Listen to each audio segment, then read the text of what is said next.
Yeah. I've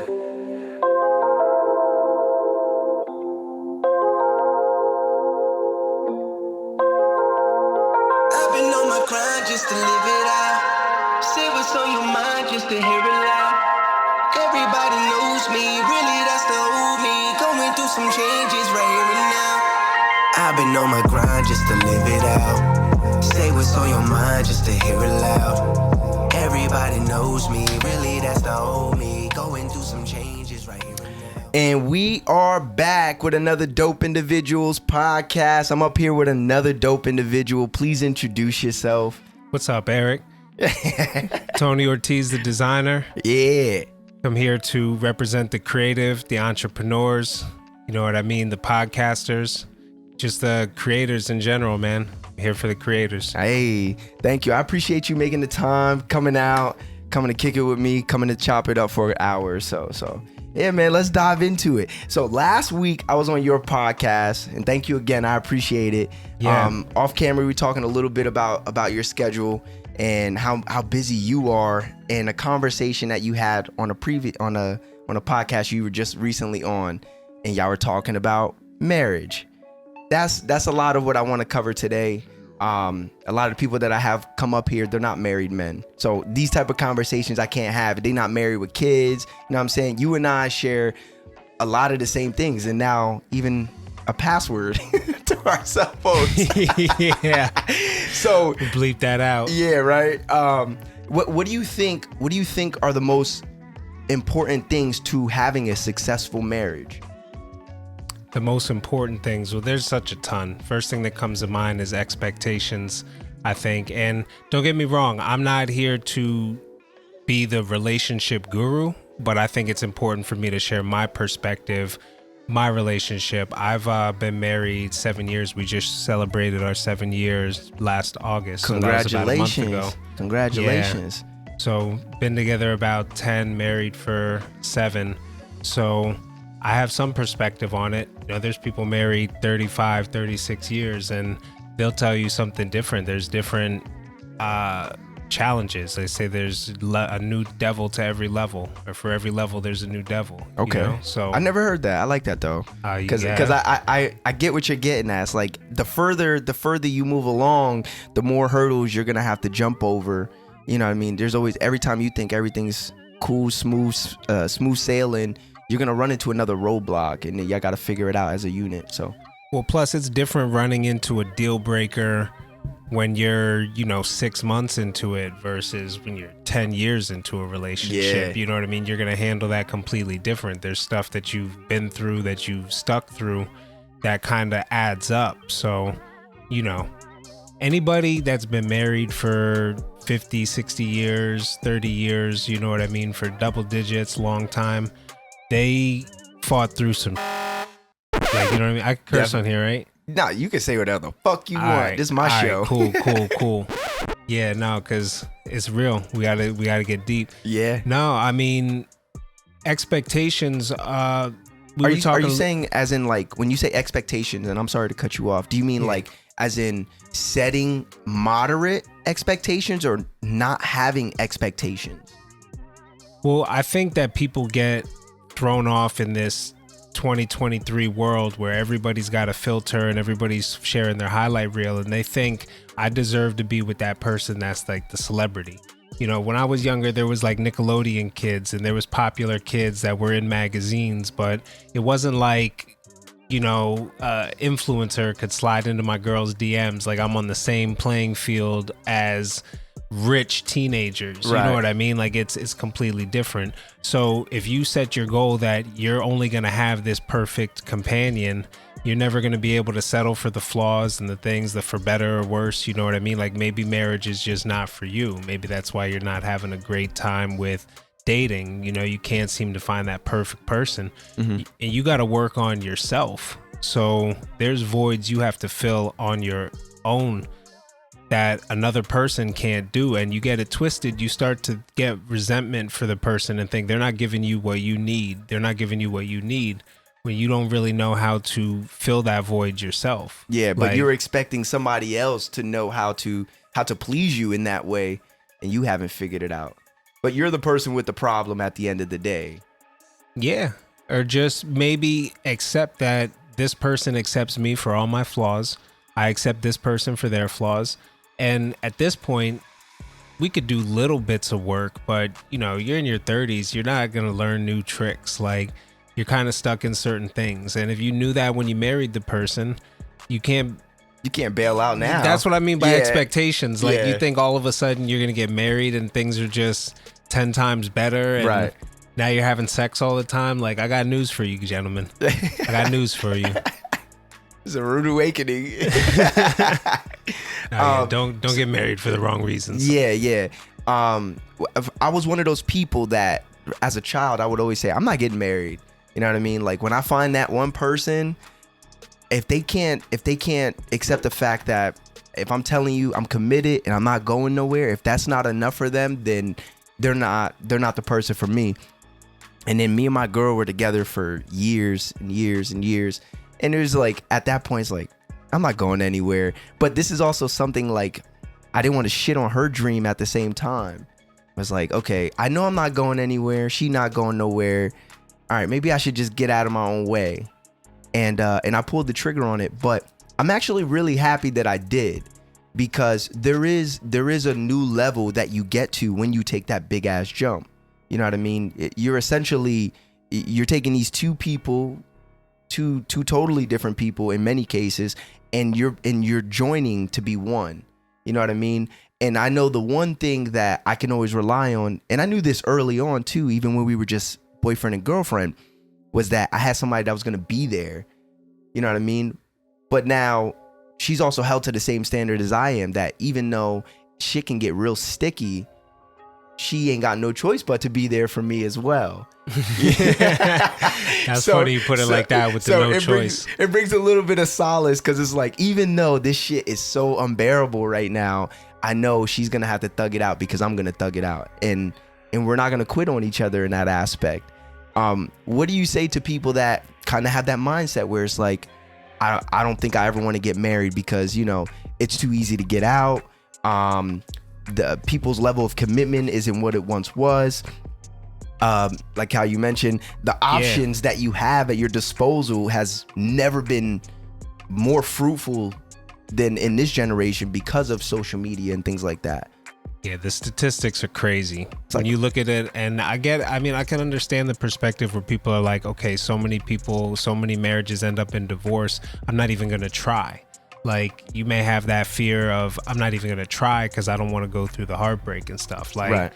It's like never buying a dog. It's a horrible comparison, but the dog's only going to last 10, 13 years. So why build this? Why, why raise it from a puppy and have all those companionships and stuff like that? I mean, that's the great part about it too. I mean, you have experiences, you have memories that you grow, that you share along the way. So, God forbid things do end in divorce. I say get out there and try. Like, you don't think what we witness every single day, because if I'm not mistaken, it's damn near like 50% of all marriages end in divorce. I think it was higher than that. The last time 80% of them are initiated by the woman. Yeah. The majority of them are initiated by the woman, and it typically comes down to, they're not happy.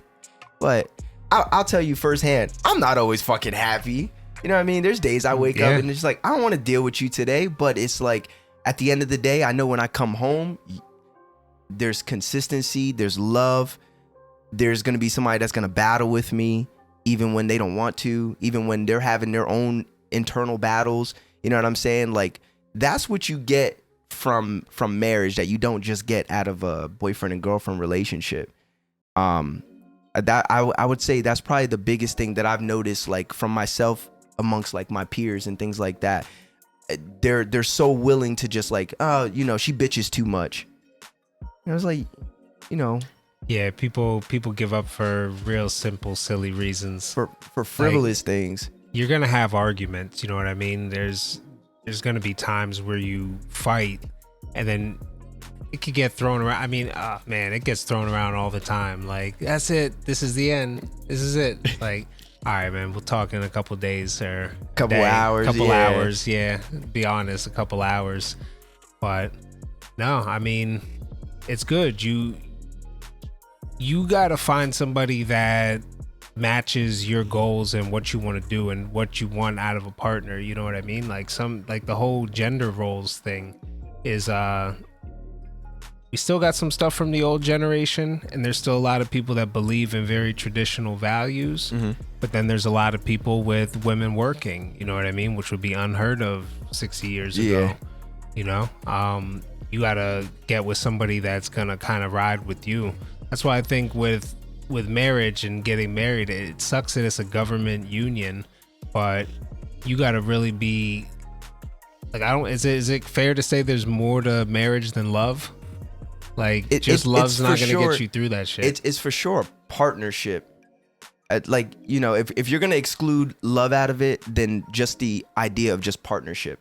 That's kind of how. Because there's been times in my relationship with my wife, and for days and like a couple weeks go by, and I'm just like, yo, this feels off. Like we're off. We're not coming home. We're not laughing. We're not fucking having some wine and drinking in the house. Like, what's going on? And you kind of have to take that second to, damn, I forget where I was going. What was the question you asked? Or what was the statement you made? Because I had the point. I'm not gonna lie, I was zoning. Shit. You were going. Oh, okay, yeah. Partnership. Yeah, the partnership. And I remember coming home to my wife and like, yo, like we've been off. And I'm like, this don't even feel like how you said, like marriage, like love. I'm like, this feels like we're like business partners. And I'm like, I don't like the way this feels. And, you know, so I think like partnership is like at the root of it because of what marriage is ultimately. But even in that, even if love is absent for however long it is absent for, I still think that you need to have a good partnership. You know what I mean? Me and my wife could not be on speaking terms, but we go into our business every day and we talk to each other.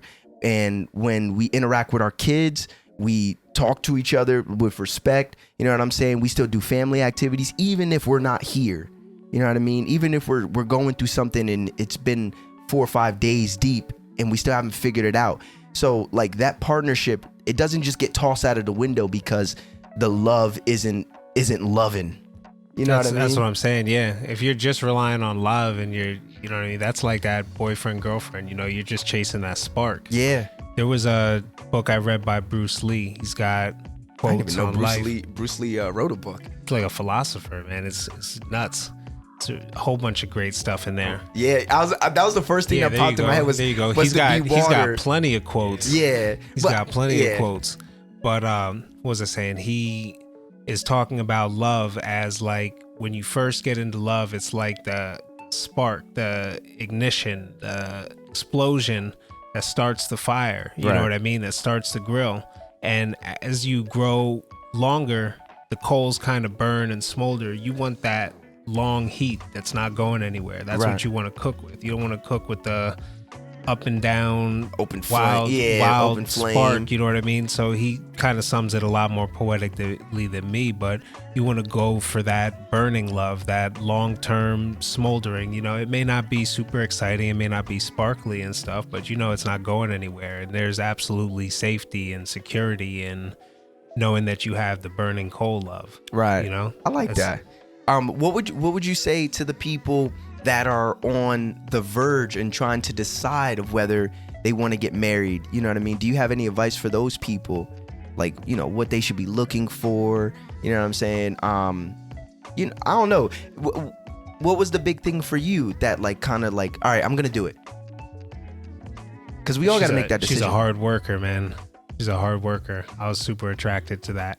You know what I mean? I know, and it might even be I'll go on record and saying it might even be to the detriment because we're both such hard workers and go-getters. You know what I mean? It's like that's what the kids see. So maybe in terms of learning work-life balance, we're not the best example of parents and stuff for that. But, you know, she was a good friend of mine back in high school. And we reconnected as single parents. We weren't even really looking to date. We were just looking to reconnect and got on the phone a bunch and stuff. And when I said, okay, we're going to marry, it was the goals. It was the goals oriented. She's working on her education. There's things that I wanted to do with the business, and it's like we can align with this and handle transportation for the kids. You know what it's like with an entrepreneur. It's a little bit different. Like it's a different lifestyle. So she puts up with that. I was like, yeah, we could build something. We could build a empire, be a little power couple out here. That's what's up. That's what's up. As far as the hard work, that was a lot of something that was attractive to my wife as well, because she's hungry. And even though like when we were in high school, she's in 10th, 11th grade, she got 2 jobs. She's leaving school, at school all day, goes to McDonald's. Goes to like Dorney Park, and then after Dorney Park, across the street, go to McDonald's. And I'm just like, damn. And you fitting me into this schedule, you know what I'm saying? Like it did something for me where it's like, she got grind, and this is somebody that's also gonna help keep me accountable for, we all have bad days, we all have bad weeks, but she's gonna help keep me driven because she goes so hard. So that was definitely something that attracted me to her as well. So I resonate with that because we share in that as well, as far as being go-getters. As far as the work-life balance, how do you guys manage that? Because I know it gets tough of, trying to juggle having 2 separate, totally different schedules, and everything's equally important as far as your endeavors, but home is the foundation. You know what I'm saying? So how do you guys balance that?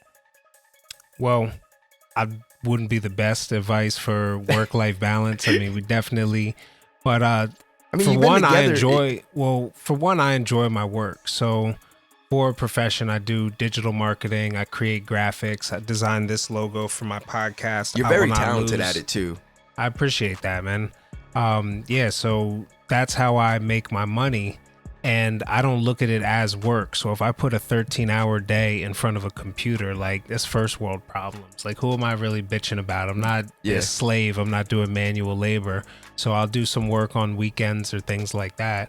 She's currently finishing up her master's degree, so she's got a ton of work and papers that she has to write. So we kind of will be in our separate offices doing our thing, and come, say, 10:30, 11 o'clock, it's like, all right, start winding down. Like, you might have to stop it, but if I don't remind her, she'll remind me. And they'll be like, all right, we have to start taking this down.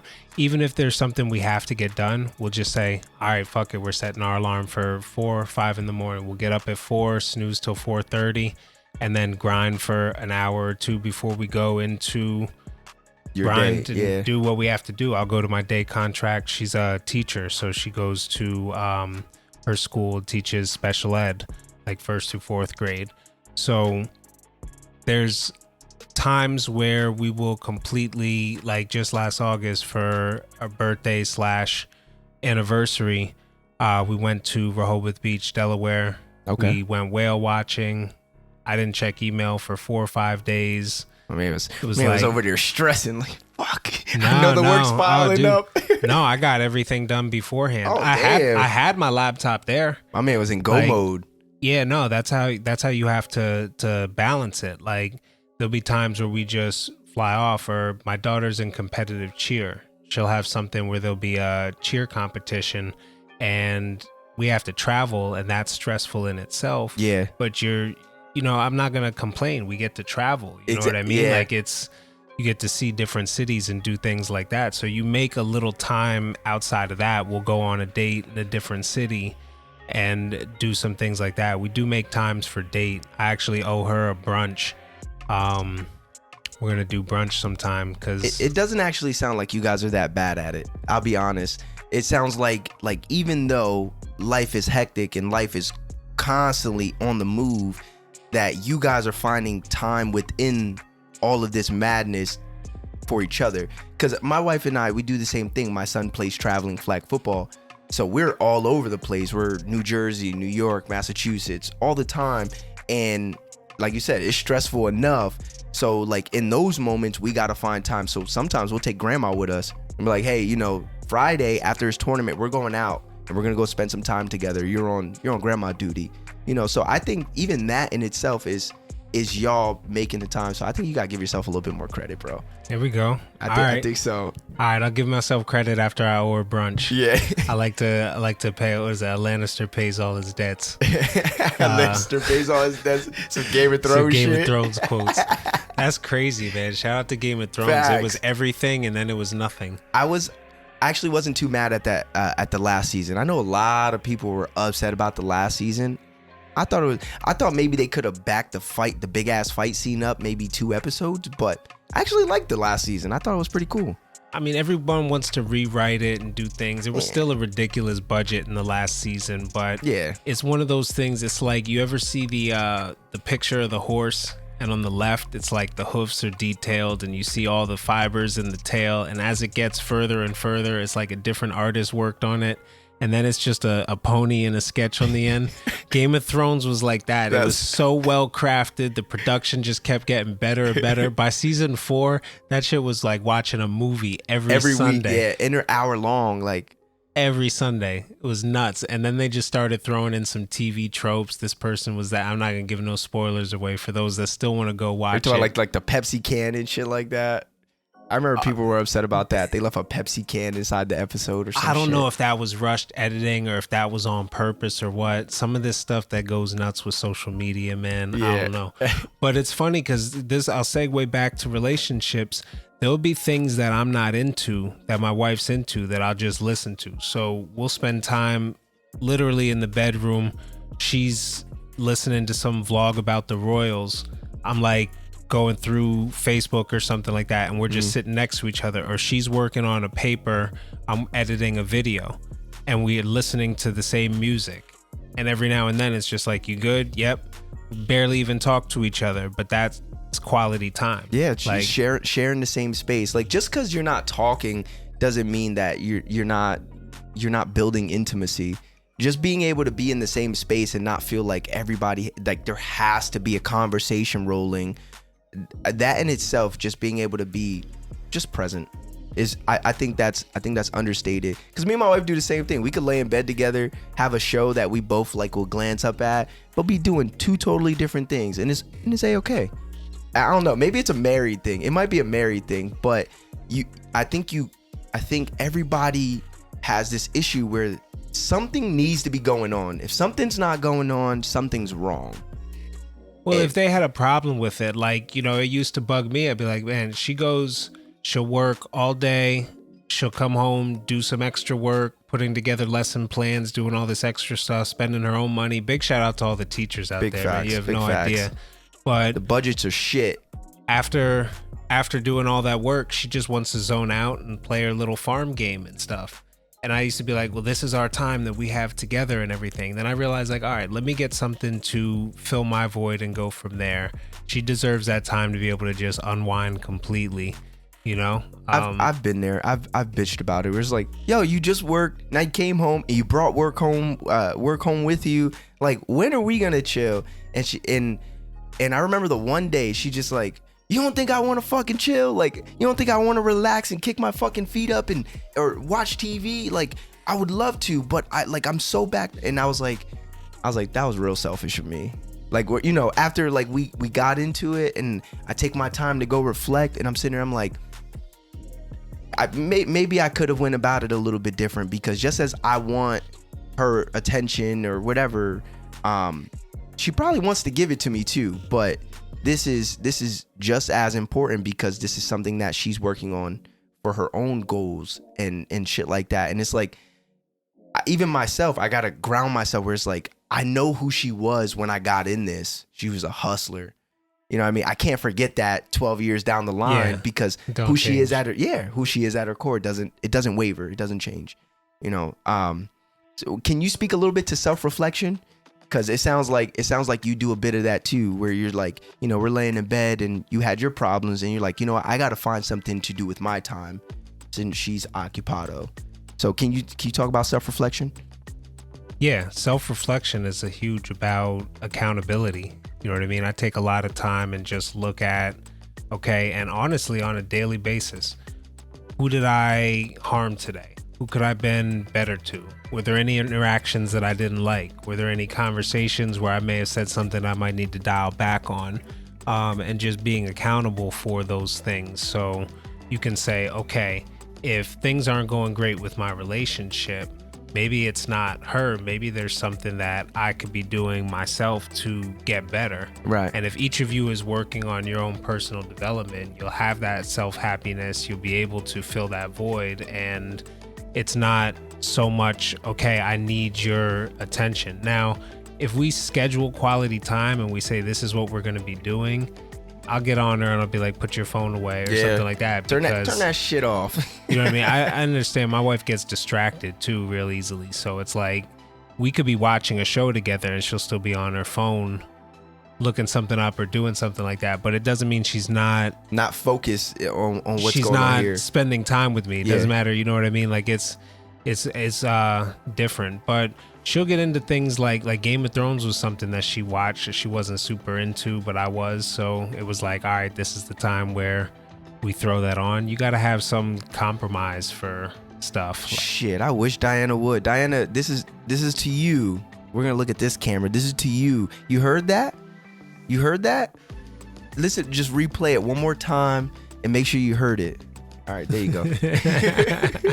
Yo, she never wants to watch my shows. Like, I recently got into the Avatar, and my kids fell in love with it too. Not like the Avatar, not the movie, the TV show, like the last Nickelodeon. Airbender. Yeah. So I recently got into that, and I was watching it. We were all downstairs in my room. We're watching the show. Everybody's into it, and I'm just like, yo, you got to give the show a chance. She's like, I don't want to watch this. I seen this when I was a kid. I'm like, so then you know like how good this show is. And then I finished that one, and now I'm on to like the Korra one. And she won't even give that a chance. I'm like, you've never seen this one. I gave you a pass for Aang, but you didn't see Korra. Like, I don't know. You got to pick and choose what they get into. Yeah. I draw the line at the Royals. I can get into some of the stuff. Because, I mean, it's all just gossip. It's tabloid stuff. It's so hard. Or it's drama. And it's just like, you don't got enough drama in your life. You want to go listen to somebody else's drama? But honestly, I'll listen to the podcaster, the presenter that she listens to. I'm like, she tunes into this person damn near every night or every week at least. And this person has millions of views. So let me see if I can pick up something on their game or what they talk about. You know, never wanted to be a prisoner of chasing views or saying viral moments or anything. I think that we have a bigger responsibility as podcasters to create valuable content, but that's a fact. That's a fact. You know, that's a fact. I see a lot of gimmicky things, and there's some things where I'm just like, I know I could do certain things, and it'll drive viewership, it'll drive, you know, clicks and comments, but it's just like, there's this one podcast I listened to. It's called We Don't Die Radio, by Sandra Champlain. I had like a horrible fear of death a couple years ago. And I had gotten over it. I worked through it, and you know, we're all gonna die someday. And ultimately, that's something that I had to work through. Like that shit fucked me up. And my wife's cousin, she recommended this show, and when I listened to it, it's all about like she got all like these nurses, and she got psychotherapists, and all types of people that are like knowledgeable in like afterlife studies and in all these different departments. And I'm listening to the show, and I became a big fan. And I remember the one day she put her email out there. She's like, if you guys have any questions about the show or the guests, you know, feel free to email me. So I'm like, no, fuck it. I'm gonna email her. I'm like, hey, you know, my name's Erik. I'm about to start a podcast. Do you have any advice? And she goes, the only thing I could really offer you is be true to who you are and talk about what you're passionate about. She's like, whoever it's made for will find their way to you. Yeah. But the moment you stop doing the things that you're actually true to is the moment you're going to lose yourself. And even if your podcast is successful, it's not going to be fruitful. It's not going to feel good because it's not what you're passionate about. And I take that shit into every episode that I do on this show, because it's like, you know, I gotta, even though I put out 36 episodes, 35 episodes, and I would love to be like log on and see 1,000 downloads. I would love to be able to do that, but it's just like, you know, in due time, we gotta be patient. I think the generation we live in, we're all looking for this instant gratification that we get because of things like social media. Yeah. So how do you refrain from falling into that same trap? What, the red notification death bubble? Like, looking chasing for that, chasing that high of posting or doing stuff like that. I don't really focus on numbers too much. I do kind of, and I got to get better at it, but I kind of plan my social out. So I take the content off my phone and I figure out, all right, let me edit this picture, let me do this. And I have like a garden of content that I can post at some point. But I know I have a system for the podcast clips. Those are going to go out. I don't really look at every clip and see, did this do better than the last one? Did this do better than that? I get into it like this morning, I wanted to post something about how I was going on to the show. And I'm like, we're pre-recording. It's not even live. Nobody needs to know this right now on a Friday morning. Right. And I went about my day and it was what it was. If I would have posted that, I probably would have been late because I would have been checking, did anybody look into this? Do I need to put a picture of me and my branded hoodie up in front of the house and say, hey, we're doing this now? Like, at what point, how much do you share and how much do you get into? Like, the right people see the stuff you do. Like, I'll go and I'll look at numbers and I'll be like, okay, that reel had, let's say, 200 plays and your goal is 500. But that's 200 people that, like, you go, I was walking my dog this morning and somebody drove by and waved to me, and I know that person listens to my podcast. So I'm like, maybe it's a little bit like you got to look and think of the people, not the numbers. Like, how many times if you get 100 likes on a post, are you looking through to see who individually liked your post and see who's interacting with your stuff? You're not doing that. You're just hype like, over the 100. Yeah, you're just like, oh, I'm still getting likes. And every time you look down at your phone, dude, I'm in marketing. I'm in psychology. I literally, my job is in digital marketing. I help make the tricks that we play on people to get them addicted and coming back. Like, you don't even understand when you go and look at something on Instagram, you're getting your data saved to be advertised to later because you looked at that thing. Yeah, or you like that thing, you share that. Oh, don't thing. Like it. If you like it, you pretty much hit raw at that point. Yeah. He's like, yo, you waited here for 20 seconds, bro. So honestly, I deal with such big numbers. In my day contract that there's literally people spending your year's salary every month on digital ads and their engagement looks crazy. So, you know what I mean? You have 10, 26 likes, what is it, like 70 something's popping? Is that a good deal of likes on? I don't even know. I'm hyped for every like that I get because it's like somebody took their time out just to come and check out what the fuck I'm doing over here. Yeah, it's super dope. Yeah. And look at those individual people. Think of them as people and not just as that's why when you get into like the 50,000 views, it's like, who are these people? Like, that's a lot of views. I don't know that many people. I couldn't imagine that many people in one place. Yeah. Like, I got kind of sucked into the numbers a little bit earlier in the year because it's like a game. I'm a gamer. Everything is a game to me. If I see the little green percentage and something went up, I'm like, okay, that's a high score. I got to do better at that. Like, but you're just like looking for the next stepping stone. It doesn't connect. Like, I had a clip go viral on Instagram. My show is about success, learn from failure. I'm spitting all this shit, all this positivity.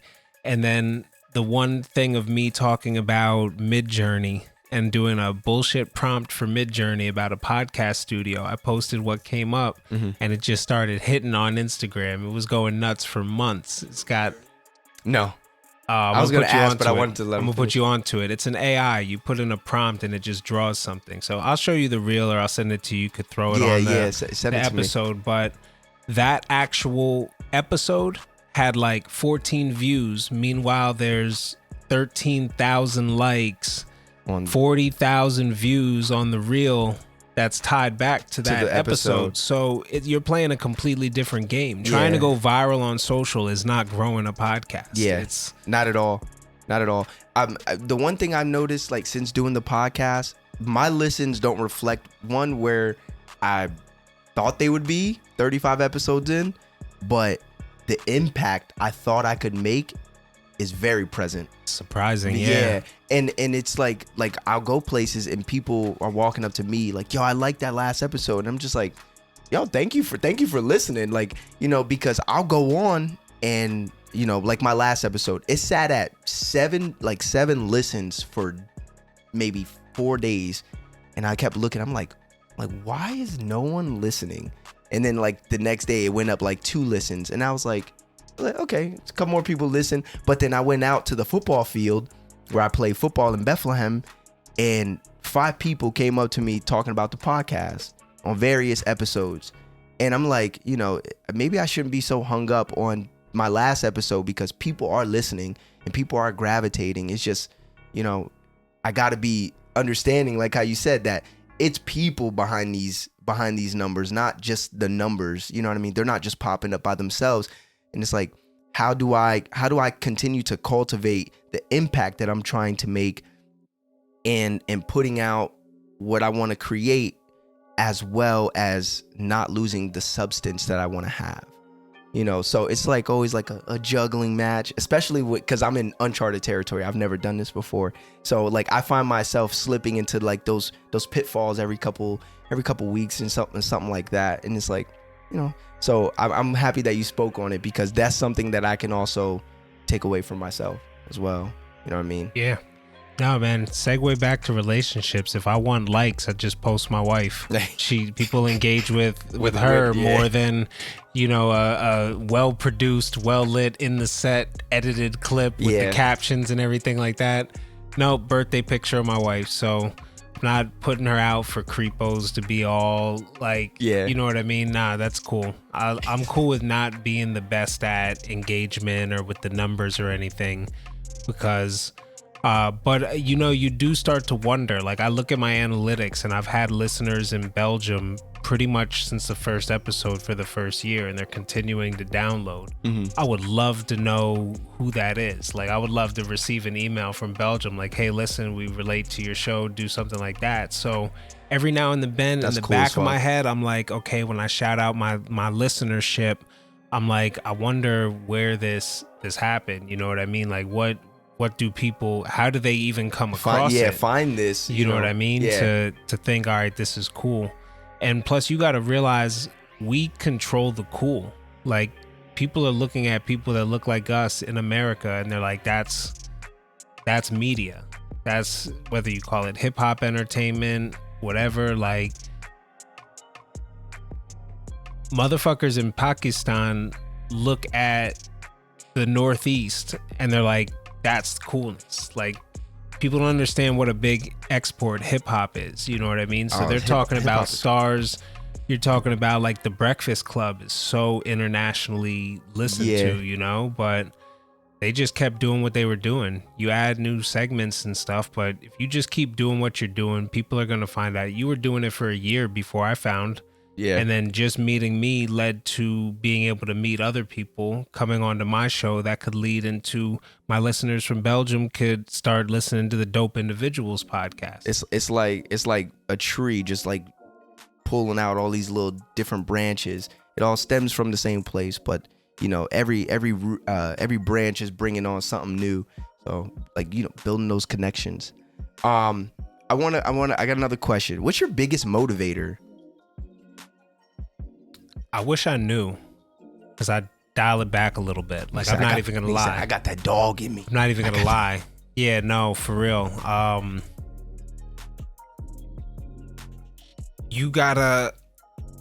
I've always believed you gotta set a new goal when you accomplish one. So I have a list of goals that I want to hit. There's things that I work towards. And as soon as I check that off, like, I'm such a list maker, I'll even write something after I've done it. You ever do that? Like, you didn't write it down on your to-do list, but you did it. So now you got to write it on your to-do list so you can check it off and get that little dopamine. Yeah. Just so I could look back on different things that I selected. But I mean, I think that there's a purpose that I have. I'm not a super spiritual person, but I do say God made man in his image. That's why I create. So whenever I try to be like, all right, fuck it, I'm just going to work at a warehouse. It'll be easier. I don't have to think all the time. I could take more breaks. Some like global account or some new endeavor will come up. It just happens. Like it's happened multiple times in my career. You're gonna sit right here and you're gonna continue building what you've been building on. Every time I'm like, oh, I don't think I need to work with this client or something. It's like something will come up where they're like, oh, hey, I have a chance to get this over here. I just need the graphic that's going to make that happen. And I'm like, what work I'm able to do. Give me 1 second. I have to put my phone on silent. Me too. I just realized that. I'm like, oh, please, nobody call. I'll call them back. I lost my train of thought. Sorry about that. You were saying, shit. Thank you, Staffa. Yeah. I know you say you're not spiritual, but it sounds like divine intervention every time you're like trying to talk yourself out of what you're doing. And it's like, nah. No, I had one big motivator I had was I kept it with me for a while. Big shout out to Fredo Pimentel, actually a great friend of mine now, and him and his crew. But he came in for a logo when I was working back at a sign shop. And I worked with him on creating the logo, and we ended up continuing to work together. But he had kind of pulled together enough to get a logo and the vehicle wrapped, and it was his only truck. He owns a plumbing business. Okay. Now he's got a fleet of them, and that logo goes, but we did the avatar. We did like a comic style with the, almost like a Dr. Octopus with the, the drain, the snake, with having the snake, like as the actual like plumbing, like as snake, the arms, though? Yeah, and he was holding a plunger. It's pretty cool. That sounds fire. No pressure for the edit, but maybe I'll throw it on to you. We could throw Drain Surgeons. Did you see it? The Drain Surgeons? Yeah, I have it on Instagram.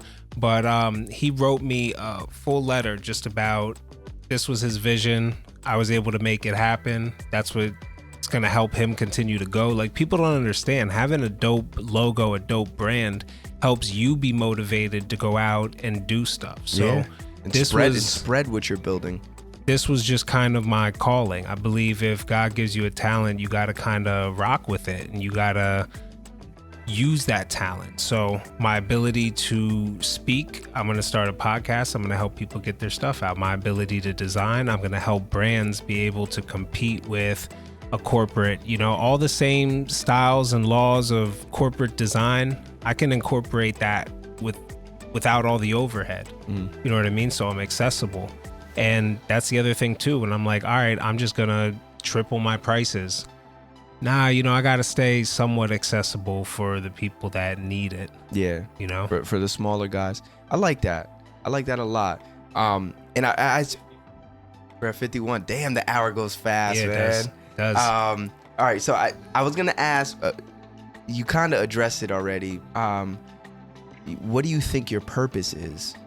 So give people's thoughts a voice. Give people's thoughts a voice. I like that. I just recently finished my first book, and I remember I just had like this idea. I was like, I want flowers on it. I was like, I want a lot of symbolism from inside the book. I was like, I want this. I want a bike. But I didn't know what it was going to look like. And shout out to Darius Foster. And working with somebody who's much like yourself, like who's artistically creative, like as far as designing and things. And I told him all these things, and I gave him references, and like a week later, he put all these things that have no comparison to each other, no attachments to each other, and he put it all together. And I was like, that's what the fuck I was looking for. Like, I don't know how you took whatever all this bullshit mumbo jumbo I gave you, and you created this, but this is what I imagined it looked like. So to hear you say, like, you did this one logo for this guy, he only had one truck, and then you designed this cool ass logo for him, and he loves it, and he goes out a couple years later, he got a whole fleet of trucks. You know what I mean? Like, speaking from somebody who doesn't do the designing, but has to find somebody like you to help bring their creations to life. Man, that shit is, I can only imagine how he probably holds you like in a near and dear place in his heart, bro, because I know what it feels like the day, like shout out to Joe Irizarry, he made the podcast logo for me, I was fucking ecstatic. I'm like, I could fucking make stickers. I could put these on shirts. This shit's eye popping. Like, you know what I mean? Like, it just does something. It's a real catalyst. Yeah, for real. So I got another question. With all your endeavors, with all your accessibility to all the opportunities that you have as far as graphic design, how will you know when you made it? You know, like, basically, how will you know, like, all right, this is what my version of success is? What does that look like? Well, like I said, for every level, there's another devil. So I already feel like I made it. I feel like I made it on this level. When I ascend to the next level, there'll be other problems. There'll be other things to deal with then. So you don't think of success as in, this is where I'm at and this is where I got to get to. You don't think of it as like a destination necessarily. No. It's the journey. It's, how do I make myself better? How am I improving a little bit as I go? Like, I train jujitsu, and if I thought about the black belt and that was it, like that was the whole goal, I would hate the whole journey. Like, I would hate it. It's like, I'm looking at, classes. I don't even have goal of hitting black belt. I'm going to go as high as I can with it, as long as my body will allow. I'm getting older, but I consider just the fact that I've taken something from jiu-jitsu, the fact that I've gotten over the fear of somebody being mounted on top of me and I can defend myself somewhat. I'm like, this is dope. I made it so far. Like, you can continue to make it, but I don't feel, although there's things I want to continue to see with my kids, I'd love to see them get married, I'd love to see them have kids, there's things that I want to accomplish in life. I don't regret my life so far. Right. God forbid something happens when I get in the car and go from here. I've laid a testament out. There's things that people could say they got to know me. I've left some mark on this world that can still exist after I live here. So there really is no made it, because I honestly think once I've made it, if I try to relax there, my drive is going to make me just not be content with that. Like, nah, there's something else. I could be learning something else. I could be But if I have to give a finite number, $1 billion. $1 billion. If I get 1,100,000,000, I'll start giving the 100 away. I fuck with it. Is there any last words that you want to leave the listeners with? If you're thinking of starting a podcast, if you're thinking of starting a business, and this is not a plug for me to brand your business, you just got to get out there and do it, man. Fucking do it. There's so many things. We're not even ready yet. We've been doing this a year. There's been people doing it for 10 years. Stop comparing yourself to other people. Stop living off other people's highlight reels. Get off social media. You know what I mean? If you're in depth and listening to this conversation in your headphones, you're exactly where you need to be right now in life. Take a moment, be present, recognize that it's now, and then go for your future. Like, be excited about it. Every day I wake up, I'm like, I'm gonna create something new. Like, it's nuts. And I go through ebbs and flows. Like, right now I'm really excited. There's days I wake up, I'm like, damn, man, I have to create something. I have to do this. And I'm like, no, I got to flip my mindset to I get to do this. Like, I got an opportunity. Yeah, like I get to clean my house. I get to have guests over and do a podcast and stuff. Not I have to edit 3 episodes. Like, I get to immortalize 3 conversations to put it together. So just get out there and do whatever you were thinking to do. You'll meet the right people along the way that'll help you brand your business, that'll help you take it to the next level. That'll help with the cause just because they believe in you and what you're doing. So you'll never know if you just started, man. Yeah, man, for real. Big shout out to Staffa. It's great to meet you, man, behind the camera. Yeah. I got to get him a microphone. We're going to get Staffa a microphone. Oh, you should have let me know. I would have brought something. Yeah.